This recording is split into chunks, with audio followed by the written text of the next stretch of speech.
Thank you, Lascan Corla. Thank all the deputies for their contribution to this piece of legislation. It's generally accepted it is long overdue, and while people are generally welcoming, I accept that there are a range of views, particularly with regard to welfare concerns. Deputy Daly mentioned finally that it was about reputation, but I think, in fairness, regardless of the commercial aspects or anything else, the reputation of caring for animals and the reputation that we have as a country should be paramount anyway, whether it has a commercial implication or otherwise. But this particular piece of legislation is primarily an industry bill to regulate the industry, the integrity and the governance. The other legislation that deals primarily with welfare, and it is integrated and woven into this, admittedly, is the Welfare of Greyhounds Act 2011 and the Animal Health and Welfare Act in 2013. If I could just specifically regard to the authorised officers, and you made the point, Deputy Daly, just that in section 35, 6, 7 and 40 relate to the appointment of investigative powers, or just to repeat this, and function of the authorised officers. It provides amplified powers for authorised officers to investigate matters including investigation, use of performing altering substances, and section 40 specifically provides the subject to the jurisdiction of the district court. Authorised officers may seek a search warrant, including searching a domestic dwelling where the authorised officer believes that there may be evidence of a breach or an intended breach of the racing code, or of the commission or intended commission of an offence under the Greyhound Industries Act. So there is an enhanced power assigned to the authorised officers, which wasn't there heretofore. I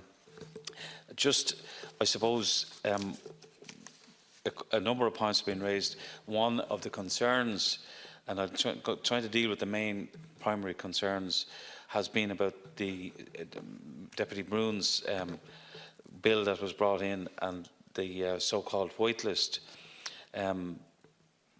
Trade within the EU is governed under specific EU law, and procedures for export are particularly the Council Directive of 65/1992, which states that dogs moved to another EU country from Ireland must be accompanied by a pet passport, be microchipped and have valid rabies vaccination. The premises exporting dogs must be registered with the Department in advance of export, and before travel, dogs must undergo a clinical examination by an authorised veterinarian, must verify that the animals show no obvious signs of disease and are fit to be transported. Dogs must also have a health certificate issued by a department veterinarian. These procedures, including vaccination, ensure that only healthy dogs over the age of 15 weeks are allowed to be exported. There are other considerations, and in particular with regard to the premises, the receiving premises. Just going on then, and I'm conscious that I'd like to get this second stage concluded, if I might, this evening. I know it's in my hands, but I'll try and just... under the Retired Greyhound Fund, Bord na Gán, the Greyhound Board in 2017 contributed just over 100,000 to the Greyhound Trust, Retired Greyhound Trust. It was Bord na Gán contributed towards neuter spay 11,000 and 93,000 just towards the general trust. And the list of countries that animals were rehomed in, and the numbers amount to just over 500, should I say, 529 in 2018. The majority of animals greyhounds are actually exported to the UK. About 85% it is estimated is the most accurate analysis. They're the ones that are actually registered in the stud book in the UK. Our own animal tracing system, AIMS, doesn't allow for the definition no more than in any species of animals for different breeds, so it's not possible to get it any more refined than that. Just in conclusion, I honestly believe that the purpose of this legislation is to improve the governance of Bord na Gán, to strengthen regulatory controls in the industry and modernise sanctions and improve integrity.